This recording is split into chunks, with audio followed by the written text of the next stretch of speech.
চলো বন্ধুরা, মেয়ের সাথে ফার্স্ট সকাল মানে এখন বাজে তোমার 5টা।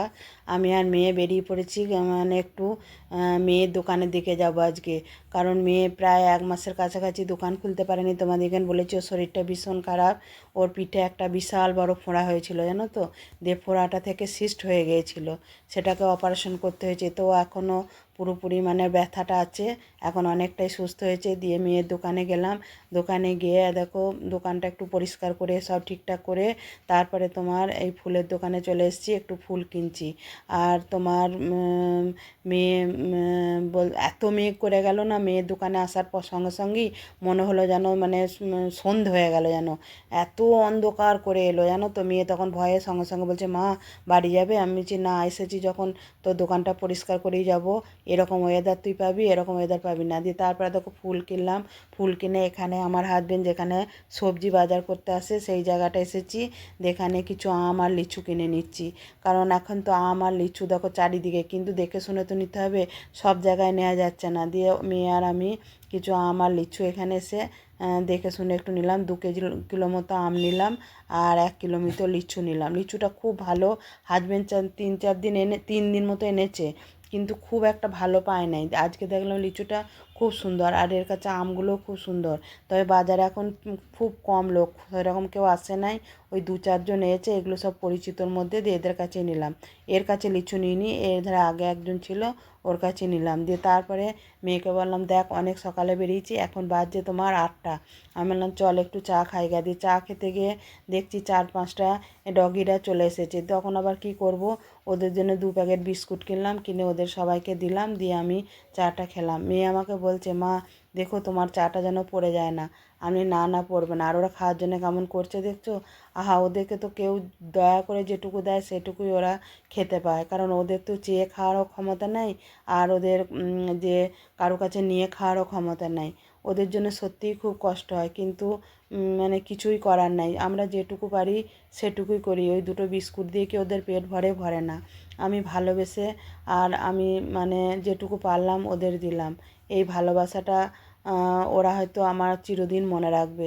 হয়তো আবার আমি যেদিন এই টেবিলটা এসে বসে চা খাবো, ওরা হয়তো আবার সেদিন আমার পাশে ছুটে চলে আসবে।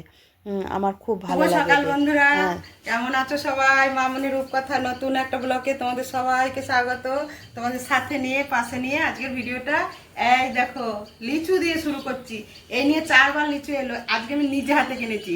3বার হাজবেন্ড নিয়ে এসছে। আমি আজ মর্নিং ওয়াক করতে যাইনি, কিন্তু আমি 4টের সময় উঠে মেয়ের দোকানে আজকে একটু পরিষ্কার পরিষ্কার, কিন্তু এত মেঘ করে এলো, একটা ঘন মেঘ কালো হয়ে এলো।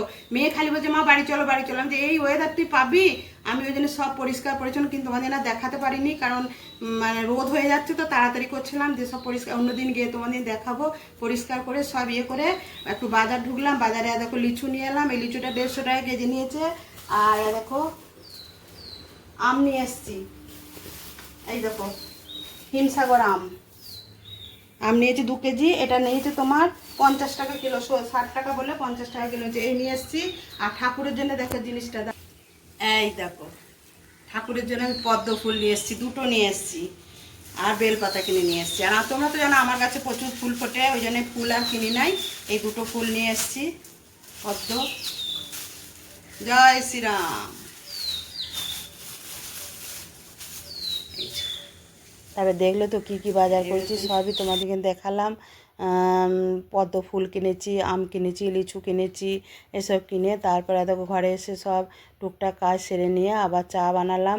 ঘরের চাটা না খেলে তো তৃপ্তি হয় না। ওখানে তো ধরো দুধ চা সকালে খাই না, তবুও মনে হলো ও চাটা করা দেখে যে একটু দুধ চা খাই। দিয়ে অল্প খেলাম, সবটা খাইনি, কিছুটা ফেলেও দিলাম, কারণ সকালে তো দুধ চা খাই না না। দিয়ে ঘরে এসে দেখো চা বানালাম, মেয়ে আর আমি চা খাবো। চাটা খেয়ে স্নান করে তারপরে আমি ছাদে যাব, কারণ দেখো ছাদেও চলে এসেছি। তারপরে দেখো স্নান টান করে ঠাকুর ঘরে চলে এলাম, কিন্তু চুল টুল আঁচড়ায়নি। আর মেয়ে দেখো কত গাছে ফুল মানে ফুটেছে খুব বেশি ফোটে নাই, যে কটাই ফুটেছিল তুলে নিয়ে এসে একটা মালা, বেলি ফুলের মালা গেঁথেছে। দিয়ে বলছে, মা কাকে পরাবো? আমি বলছি, দেখ কাকে পরাবো তুই বল। তখন ও বললো, মা আমার গোপসোনাকে পরাও। আর এই গোপালটা তোমাদেরকে আমি আগে বলেছি নাকি আমার মনে নাই। এই গোপালটা ওরই গোপাল ছিল, ও নিয়ে যখন এই বাড়িতে আসে তখন ও নিয়ে চলে এসেছিলো। হ্যাঁ, এটা ওর গোপাল। আর এই যে ছোটো গোপালটা দেখছো, ওইটা আমার মা তখন আমার ছোটো মেয়ে মানে হয় নাই আমার পেটে, তখন আমার মা পুরী বেড়াতে গিয়েছিলো, দিয়ে তখন ওই গোপালটাকে আমাকে এনে দিয়েছিল। হ্যাঁ, এই হচ্ছে এর ইতিহাস।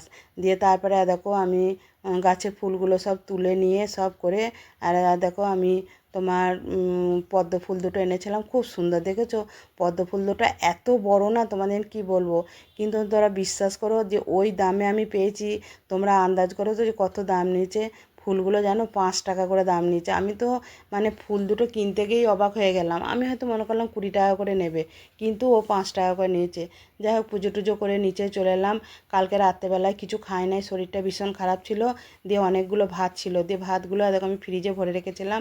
দিয়ে আজকে আমি পান্তা ভাত খাবো। পান্তা বললে কোনো মানে গন্ধ বা কোনো খারাপ হয়ে যায় না, একদম সোটা সোটা ভাত। আমি অনেকক্ষণ ফ্রিজ থেকে বার করে রেখেছিলাম।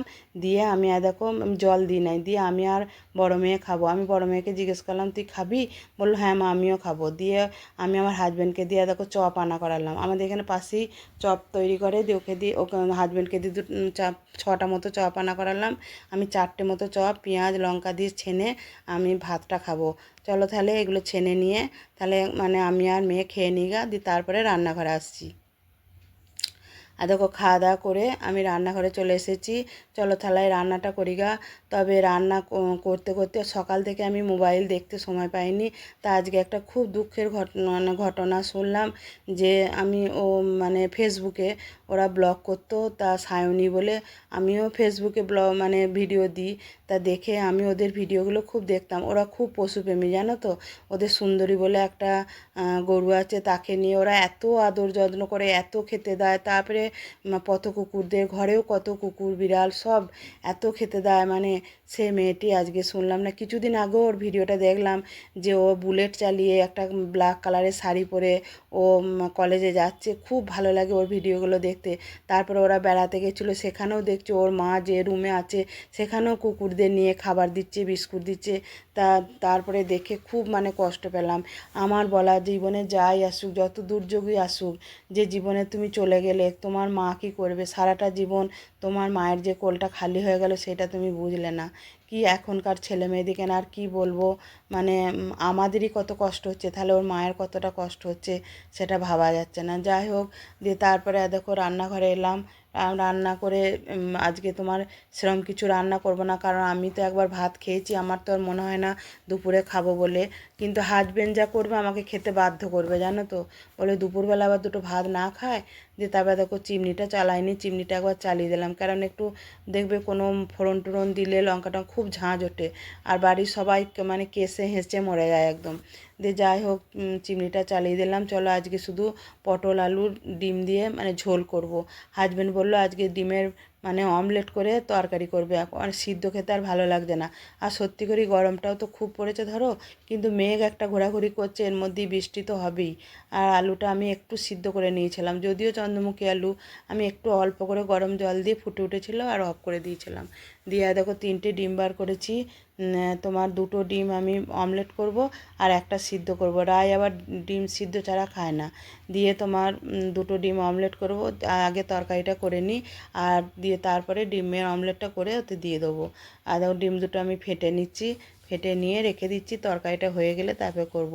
তারপরে দেখো এই পাশে দুধ বসিয়েছিলাম, দিয়ে দুধটা মানে সাঁড়াশি করে নিয়ে সরাতে গেলাম, এমন দুধটা পড়ে গেল, মানে আর একটু হলেই আমার পায়ে পড়তো। আজকে আমি খুব বড় একটা বিপদের হাত থেকে বেঁচে গেলাম জানো তো, গোটা পা আমার ফোসকায় গলে যেত আজকে। আমি মানে কি বলবো বলো তো, আমি যে কী করতাম আমি নিজেই ভেবে পাচ্ছি না। দিয়ে দেখো এগুলো সব দুধ পড়ে গেলো, এখানে একটা ম্যাট পাতা ছিল তোমরা দেখেছো, তারপরে সেই র্যাকটা ছিল চায়ের কোটো ফোটো রাখতো, সব একদিন দুধে ভর্তি হয়ে গেল। সব সরিয়ে পরিষ্কার করে আবার করলাম। তা করতে করতে সুনিতা কাজে এলো, দিয়ে আমি বললাম তুমি এখানটা একটু ভালো করে মুছে নাও। ও শ্যাম্পু দিয়ে প্রতিদিনই ঘর মোছে। আমি বললাম দরকার হলে তুমি বেশি করে একটু শ্যাম্পু নাও, দিয়ে ঘরটা মোছো। দিয়ে ওই বললো কাকিমা এগুলো চ্যাট করছে কেন? আমি যে আর বলো না দুধটা পুরো পড়ে গেছে, 1 কাপের মতো দুধ আছে। দিয়ে তারপরে দেখো রান্না হয়ে গেছে। চলো তাহলে লাঞ্চটা করে নিই গা, হাজব্যান্ডও ছাড়ছে না। দিয়ে অল্প করেই 2টো ভাত খাবো, কি করব না খেলে গেছে না। আর তোমাদের এখানে আজকে একটা কথা বলি, আমি আজ থেকে ডিম খাচ্ছি জানো তো। তোমাদের বলেছিলাম না যে আগে আমি ডিম মানে খাচ্ছিলাম না, আমার গন্ধ লাগছিল, আমার ভালো লাগছিল না। আমি আমি মাঝখানটা খেতাম, মাঝখানটা আমার কালকে একদম ঘরে ডিম দই খেতে ভালো লাগে। পেতেছিলাম, তারপরে সিদ্ধ ডিমটা এরকম আমার বাটির একদমই ভালো লাগে না, গন্ধ এরকম লাগে। ছোট আমি ছোট বাটির ডিমের দুটো, অমলেট করে আর তরকারি একটা করে তার ভাত মধ্যে হলে একটু এত বড়, আর সুন্দর এইটা সব তরকারিটা থেকে বড় হয়েছিল দই কি পেতেছি। বলবো। দইটা কি সুন্দর আর বসেছে, দেখো কাল তারপরে রাতে দই বসিয়ে চাপ রেখেছিলাম, হয়ে বসেছে 4টে দইটা, একটু বাটিতে চাপ বসিয়ে করছে ওই জন্য। রেখেছিলাম, একটা বাটি বার করলাম, দারুণ ওরা সুন্দর বললে কেউ হয়েছে খাবো দইটা। না, এখন কে খাবে আমি না আমার খাবে জানি জন্যই না। বার করলাম। আমি দই আর দিয়ে আমার ভাত দই খেতে দিয়ে ভাত খেতে ভালোবাসি, ভীষণ আমি ভালো দই লাগে। দিয়ে একটু ভাত আমি খাবো, দেখো তারপর অন্য শেষ কথা। পাতে দুটো ভাত নিয়ে হ্যাঁ, আমি দই এখন দিয়ে ভাত খাবো। নিয়ে ওরা দিয়ে নিলাম, তখন বললো 1 চামচ করে দাও, মেয়ে হাতে 1 চামচ দিলাম, দইটা খেয়ে কেমন হাজব্যান্ডের হাতে দেখি 1 কেমন চামচ ওরা হয়েছে। খেলো। আর আমি তারপরে পুরো দইটা এই ভাত দিয়ে মাখিয়ে খেলাম। দেখবে আমার দই দিয়ে ভাত খেতে ভীষণ ভীষণ ভালো লাগে। হ্যাঁ দেখো দইটা কোনো কত খাচ্ছেই সুন্দর না তাই বসেছে, আমি। দেখেছো একদম চাপ হয়ে বসেছে। হ্যাঁ আমি ভাবলাম আজকেও একটু দই হুম, পাতবো, কিন্তু আমি দেখলাম দই হয়েছে যখন ওটা, তারপরে খাওয়া দাওয়ার পর কিরম মেঘ হাজব্যান্ড করে বললো গেল আমি দেখো আম দেখিনি, খাবো। প্রচুর দিয়ে মেঘ করে দেখো গেল। আমগুলো ধুয়ে নিয়ে এলাম কাটবো। আমার রায় আবার কি বলো তো, ওকে খোলা ছাড়িয়ে দিতে হবে, খোলা যদি না ছাড়িয়ে দিই ও খাবে না। দিয়ে আমাদের এমনি গোটাগুটি কাটলাম তিনজনার, আর রায়ের জন্য একটা খোলা ছাড়িয়ে কেটে দিকে চলো। এবার ওকে যদি এরকমভাবে না কেটে দিই না, ও খাবে না। আর দেখো সব রকম সিজনের ফল খাওয়া তো দরকার, ওই জন্যে কী করবো, ওর জন্য আমি খোলাটা ধুয়ে ভালো করে খোলাটা ছাড়িয়ে ওকে আমি মানে দিলাম। ও কি সুন্দর খেয়ে নিল, আমাকে বলছে মা আর একটা করে দেবে। আমি বললাম দাঁড়া আমি খাবো তারপর কিন্তু ওর কি বলো তো, চোখে বলবে খাবো, কিন্তু ওরা একটাতেই মানে প্রয়োজনের অতিরিক্ত কিচ্ছু খাবে না। তাতে তুমি যত ভালো মন্দ জিনিস হোক, ওর যেটুকু প্রয়োজন মানে পেটে ধরবে, ধরো ওর যেটুকু খিদে থাকবে ও সেইটুকুই খাবে।